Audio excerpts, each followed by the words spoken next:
close to 30, that means one out of every 3 people that you meet are actually overspending, right? And how do you do that? How do you spend more than what you get? Credit card. You're taking on debts. So you overlay this concerning statistics with what's happening today, right? It's not like it was before 30, 40 years ago, where all you need to do is graduate, get a job, and then somehow life just takes care of itself like it did for our parents. Today, your degree doesn't even guarantee you a job interview, right? And even when you do get that job, the starting pay is not what you need it to be. And what's worse for you guys is that you're starting out your adulthood with student debts. Immediately right off the bat, you've got commitments. So yeah, you guys are struggling, and the struggle is really real for you guys. Can you agree? Do you agree? I see some heads nodding.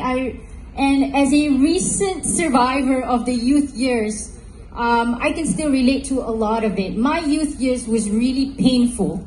And I think that's just the way to go. When you're young, you can absorb a lot of heartaches and a lot of pitfalls, right? But as a youth survivor, I want to share some of key concepts of financial well-being and some of the pitfalls that you guys want to look at so that you don't go through that painful experience.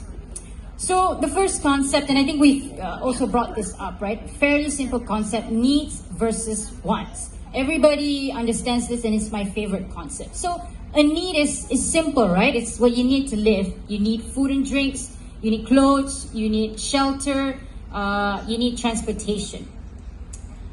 It's pretty straightforward, right? Everybody follows that. But it's not very straightforward when the same expense falls into a category that is called wants. Okay, here's an example, and follow me. Getting breakfast every morning, that is a need, correct? But getting breakfast at Starbucks that can cost you 20 ringgit a day, that is no longer a need.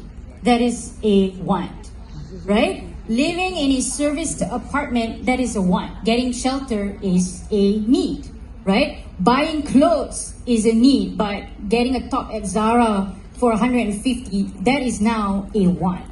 And this is the usual pitfall that even I sometimes still go through, right? When you look at your expenses, I'm paying for my needs. I'm paying for food, I'm paying for rent, I'm paying for transportation. But if you look at it closely, it's actually your want, right? And this is where a lot of people sort of fall prey, and suddenly without you realizing, you're overspending. And that's one of the pitfalls. And now you guys have it even worse due to social media, right? You guys are seeing every day what other people are spending on. And without you realizing it, because it's human nature, you end up trying to keep up with what people are spending.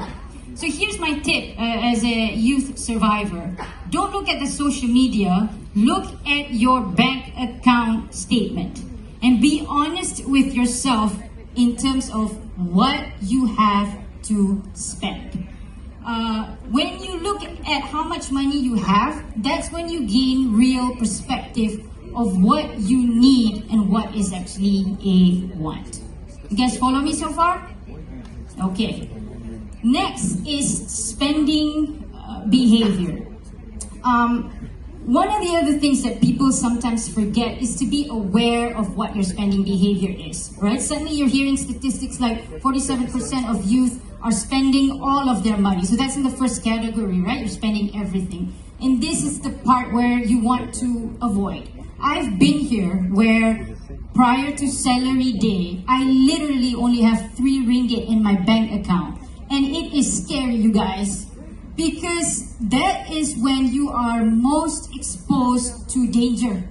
And you're hungry, you're stressed, you're cranky, life is not good. So you want to take a close look of what your spending behavior is. If you identify yourself as a person who's spending in category 1,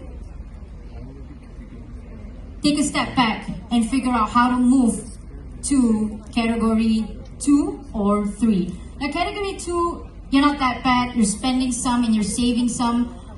you're on the way. But 3 is where you want to be, right? Where you're spending about 70% of what you earn and setting aside for protection, investment, and savings.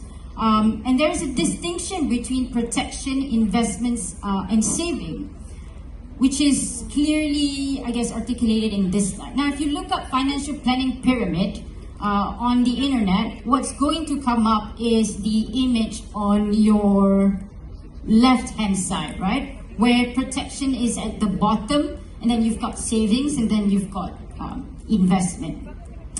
But what's happening in real life right now is that a lot of people are doing what's happening on the right-hand side, which is investment first, savings, and then protection. We're used to using money left over to immediately invest and get rich, right? That's because we think financial well-being is having a lot of money, when in reality that's not it.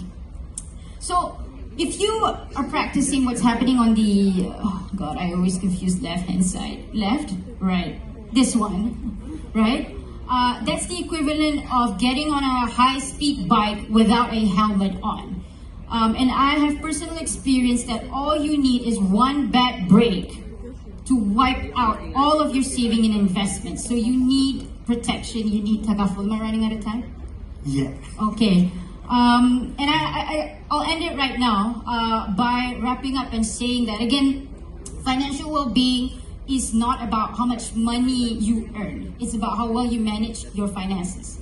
That's one. And I think a lot of it is, when you say youth are struggling to comprehend financial well-being, is because a lot of the time we're telling ourselves it's not for us. I'm not smart enough for this. I'm not old enough for this. I'm not rich enough for this. That is a myth that you need to tell yourself it's wrong. You can achieve financial well-being. Everybody should achieve financial well-being, and I hope you all achieve financial well-being. Thank you. Right. So when we listen to